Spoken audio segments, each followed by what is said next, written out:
Bonjour à tous et à toutes, et bienvenue pour ce numéro 9 du point d'actualité hebdomadaire du Pluraliste. Abonnez-vous à notre chaîne ou nos podcasts, ça nous aidera à organiser des émissions innovantes. Vous pouvez aussi nous suggérer dans les commentaires ou par message des sujets qui vous intéresseraient que l'on traite. Depuis début décembre, le Sénat a initié une commission d'enquête afin, je cite, de mettre en lumière les processus ayant permis ou pouvant aboutir à une concentration dans les médias en France et d'évaluer l'impact de cette concentration sur la démocratie. Rien de très surprenant à ce que l'on s'intéresse ici à cette question. Un des grands enjeux de cette commission est justement le pluralisme, puisque la concentration dans les médias a tendance a priori à lui nuire. On va donc s'intéresser à cette commission d'enquête. Vous diffusez des passages marquants sur la chaîne YouTube et débriefer avec vous dans ces points d'actu ce qui se dit et les enjeux. Mais tout d'abord, qu'est-ce que c'est une commission d'enquête ? Eh bien, c'est un des outils dont disposent les parlementaires pour contrôler l'action du gouvernement et se saisir d'un problème qui apparaît comme particulièrement grave. Elle peut se pencher sur des faits précis qui font polémique ou la gestion d'un service public ou d'une entreprise nationale. En ce moment, en dehors de la commission d'enquête sur les médias, il y a également une commission d'enquête qui se penche sur l'influence croissante des cabinets de conseil privés sur les politiques publiques. Vous avez peut-être entendu dernièrement les nombreuses critiques sur le coût faramineux que paye l'État au cabinet de conseil américain McKinsey pour la gestion du Covid. On vous met des liens dans la description. La troisième commission d'enquête du Sénat en ce moment porte sur la situation de l'hôpital et le système de santé en France. Donc pas des petits sujets. Les créations de commissions d'enquête sont initiées par le dépôt d'une proposition de résolution, déposée par un ou plusieurs sénateurs qui explique précisément les motifs et l'objet qu'elle aurait. La proposition est ensuite envoyée à la commission du Sénat dont le sujet se rapproche le plus, et un rapporteur est désigné. La commission est ensuite officiellement créée par un vote de cette résolution. Ces commissions d'enquête sont pluralistes. Toutes les tendances politiques y sont représentées à la proportionnelle. Le président et le rapporteur doivent être de bords politiques différents. Leur rôle est d'organiser les travaux et de diriger l'écriture du rapport qui sera soumis à la fin. La commission a 6 mois pour achever ses travaux. Concrètement, cela consiste la plupart du temps en des auditions des principaux acteurs concernés, syndicats, universitaires, ministres, chefs d'entreprise. Les sénateurs peuvent également se déplacer, prendre en compte des travaux parlementaires plus anciens ou encore demander l'assistance de la Cour des comptes. Une personne convoquée par une commission d'enquête a l'obligation de s'y présenter, et on y témoigne sous serment. Un faux témoignage est puni en principe de 5 ans d'emprisonnement et de 7 500 € d'amende. Alors ça c'est en principe évidemment, dans les faits ça se passe parfois différemment. Je vous laisse juger, c'était le 21 janvier, le lendemain de l'audition de Bernard Arnault, et c'est Laurent Lafont, le président de la commission d'enquête qui parle. Hier soir, lors de son audition, suite à une question du rapporteur David Assouline, M. Bernard Arnault a indiqué qu'il n'avait pas formulé d'offre pour la reprise du journal du dimanche et de Paris Match auprès du groupe Lagardère.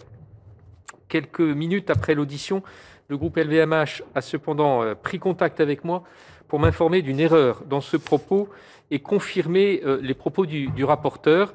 Une offre unilatérale avait bien été transmise. Une offre écrite unilatérale avait bien été transmise au groupe Lagardère, mais était restée sans suite. Bernard Arnault nous a adressé dans l'après-midi une lettre reconnaissant cette erreur. En accord avec le rapporteur, je vous propose de lui donner acte de cette correction d'une déclaration réalisée sous serment. Le compte-rendu de l'audition d'hier ne sera pas modifié, mais nous renverrons alors à la correction effectuée dans la journée par Bernard Arnault. Et je tiens à préciser que, compte tenu du déroulement de la rapidité notamment de la correction et du fait qu'il y ait une correction écrite, aucune poursuite judiciaire ne sera engagée sur ce fondement par la commission d'enquête. Pendant son audition, Bernard Arnault a donc avancé de fausses informations et le plus problématique, c'est que les questions que les sénateurs auraient pu lui poser ne le seront pas. Vous noterez qu'il n'est pas du tout envisagé de le faire revenir, par exemple. Une commission d'enquête, c'est donc un outil qui permet de mettre en lumière certains faits sur lesquels on manque parfois de connaissances. Et c'est aussi un bon moyen de provoquer un débat public. En revanche, cela ne débouche pas du tout forcément sur une loi.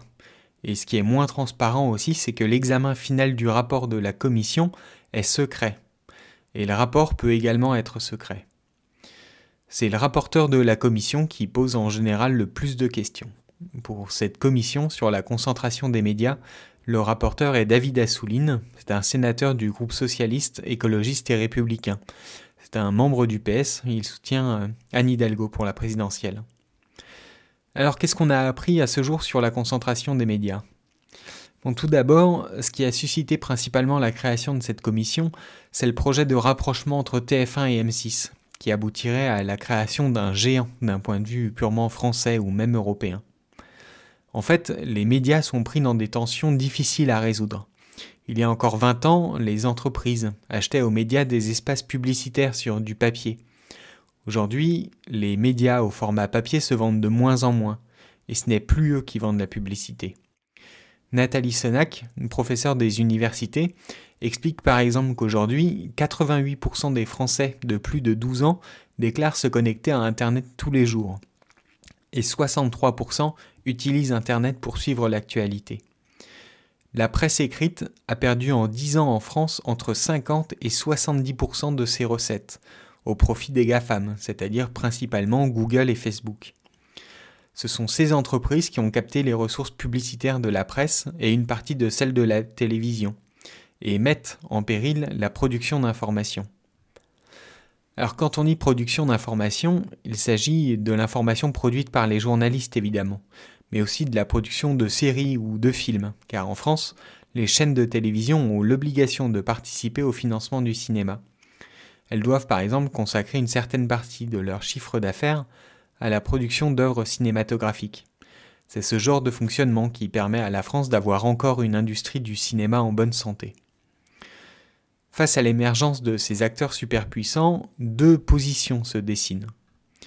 Du point de vue des propriétaires de médias et de certains spécialistes, il faut absolument faire grossir les médias actuels pour en faire des champions, les rassembler pour créer des synergies, avoir davantage de poids dans les négociations, sur la publicité notamment. C'est ce genre d'argument qui pousse en faveur de la fusion entre TF1 et M6. Nathalie Senac rappelle par exemple que sur 5 ans, la totalité des dépenses en faveur de la production audiovisuelle et cinématographique de TF1, M6, Canal+, et France Télévisions s'est élevée à 6 milliards d'euros, contre 17 milliards de dollars pour Netflix en un an seulement. C'est dire combien ces acteurs sont super puissants. A l'inverse, ceux qui y sont opposés mettent en avant que les GAFAM seront toujours bien plus gros que n'importe quels acteurs européens qui fusionneraient. C'est Julia Cagé, une enseignante affiliée à Sciences Po, spécialisée sur la question des médias, qui résume ce difficile dilemme. D'un côté, vous avez une problématique qui est une problématique purement économique, et c'est pour ça qu'on la pense en termes de constitution de géants, et notamment de constitution de géants nationaux, voire de géants de l'audiovisuel européen. Et d'un autre côté, vous avez une problématique qui est une problématique en termes de pluralisme. Et ce qui est relativement étonnant, je pense, aujourd'hui, c'est qu'on soit prêt, finalement, au nom de la concentration économique, qui devrait nous interroger en termes d'information, mais également en termes de création audiovisuelle, en termes de production, qui devrait nous interroger sur la menace que font peser les GAFA, les plateformes de vidéo, à la demande sur le pluralisme de l'information, des contenus qui sont offerts aux consommateurs.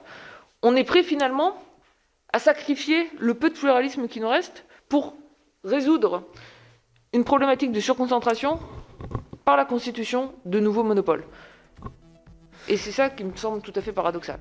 Voilà pour ce nouveau point d'actu. N'hésitez pas à le partager, le faire découvrir si vous l'avez trouvé intéressant. Nous vivons grâce à vos dons, alors si nos émissions vous intéressent, pensez à nous soutenir sur notre page Tipeee ou directement sur notre site internet avec un don défiscalisé. À la semaine prochaine.